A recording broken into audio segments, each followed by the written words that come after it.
आपने अपने जीवन में कभी तलवार खरीदी है? क्या देखकर तलवार खरीदते हैं?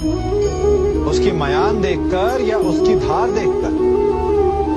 अरे मैं भी कैसा प्रश्न पूछ रहा हूं आपसे। ये आवश्यक थोड़ी कि आप कोई योद्धा या क्षत्रिय हो। ये भी हो सकता है कि आप कोई व्यापारी, कोई छात्र या शिक्षक हो। तो चलिए मैं आपसे ये पूछता हूं कि आप नए वस्त्र कैसे खरीदते हैं?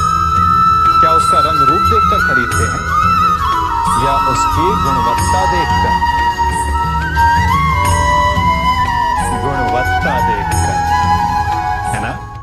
ठीक उसी प्रकार जब आप किसी मनुष्य से मिले तो उसके रंग रूप पर मत जाइए, उसका आचरण समझने की चेष्टा कीजिए, उसकी मेधा, उसकी प्रतिभा का मूल्यांकन करने का प्रयास कीजिए।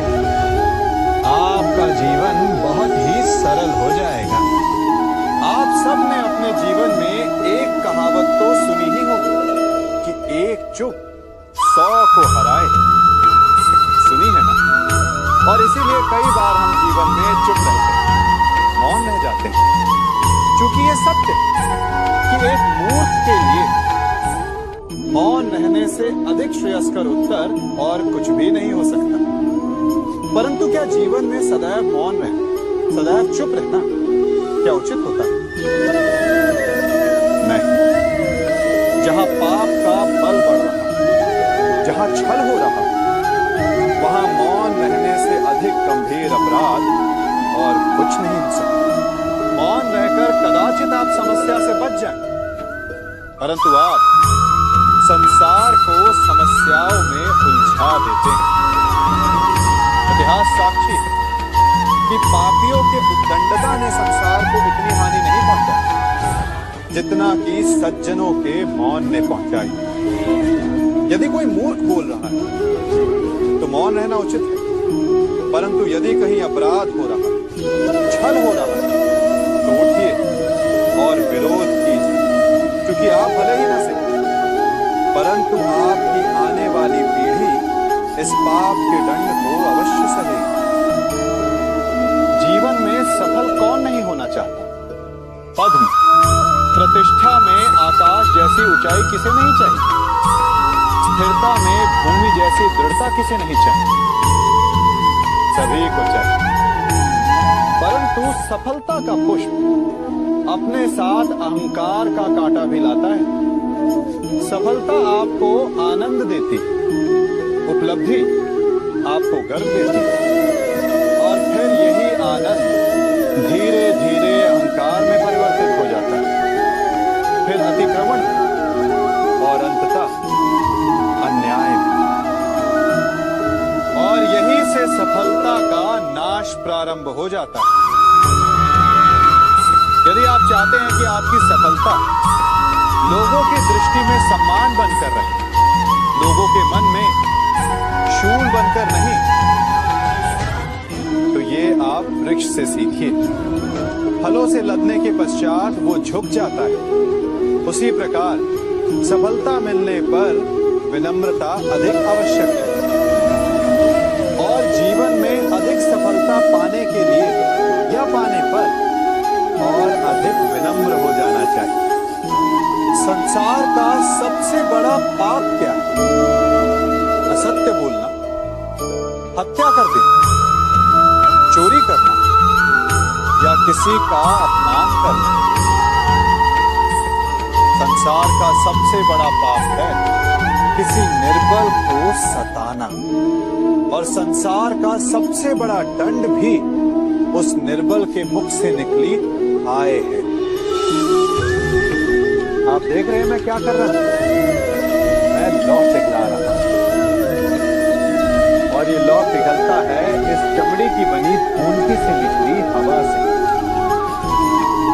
तनिक सोचिए, एक मृत पशु की खाल से बनी धूंधी इतने कठोर लोहे को भस्म कर सकती।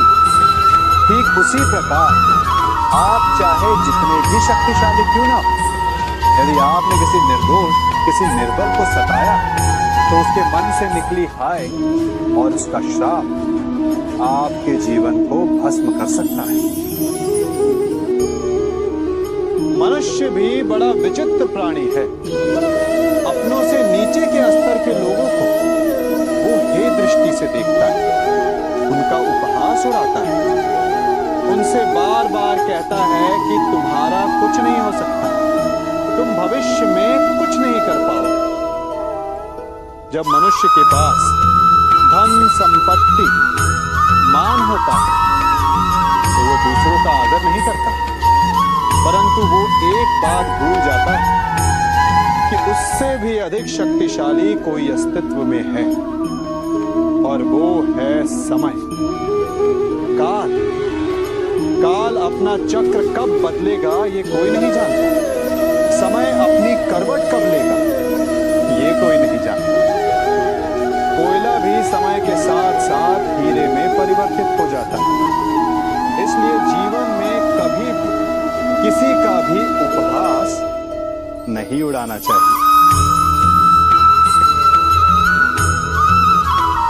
कभी सोचा है हमारा जीवन भी उस रेत की घड़ी की भांति है,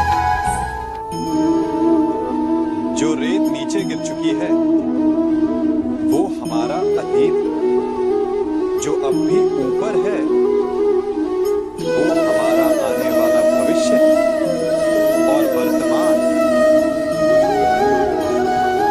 ये संकुचित स्थल जहां से धीरे धीरे करके रेत गिर रही है। अर्थात हमारे पास जीने के लिए यही एक क्षण है। उसका उपयोग कैसे करना है ये हम पर निर्भर करता है। जो बीत गया उसका दुख मनाना है, या जो भविष्य में होने वाला है उसकी प्रतीक्षा में क्रोध करना है। सब कुछ करने के लिए यही एक क्षण है।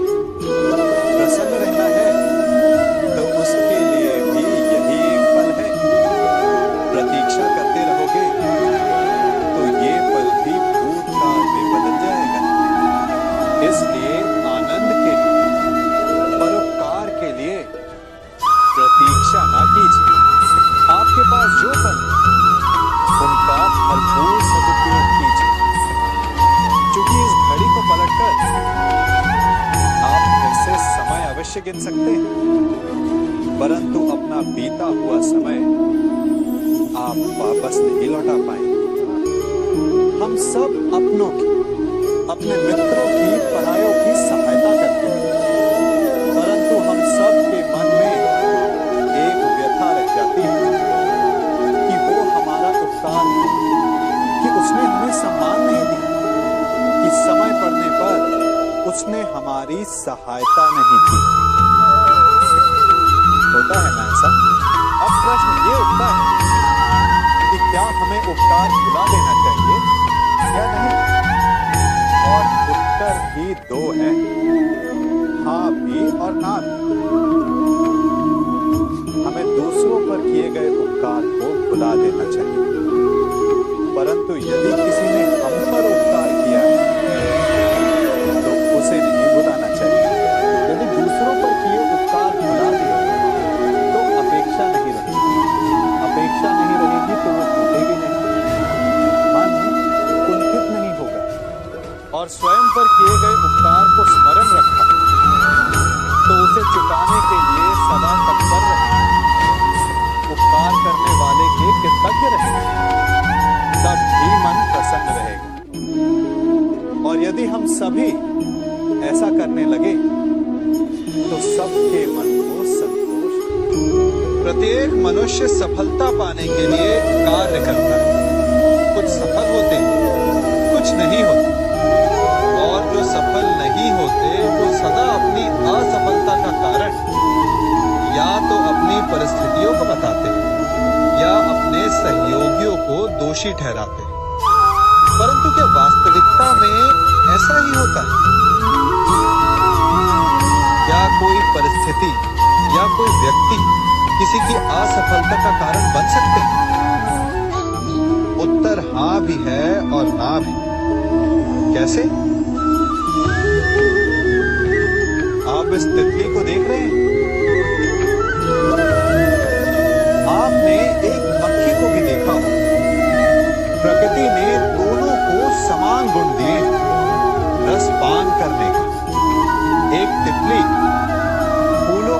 बैठकर उसका रस लेती और इस अवस्था में नए फूल खिलने की व्यवस्था भी करती और मक्खी घाव पर बैठती, घाव को सड़ाती है और रोग भी फैलाती है। यदि इसमें किसी बात का अंतर है तो केवल सोच का। यदि आप उचित मार्ग चुनेंगे तो आपको सफलता मिलेगी, आप में उत्साह बढ़ेगा, और यदि आप अनुचित मार्ग चुनेंगे तो आपको असफलता मिलेगी, निराशा मिलेगी। अब उचित मार्ग चुनना है या अनुचित मार्ग,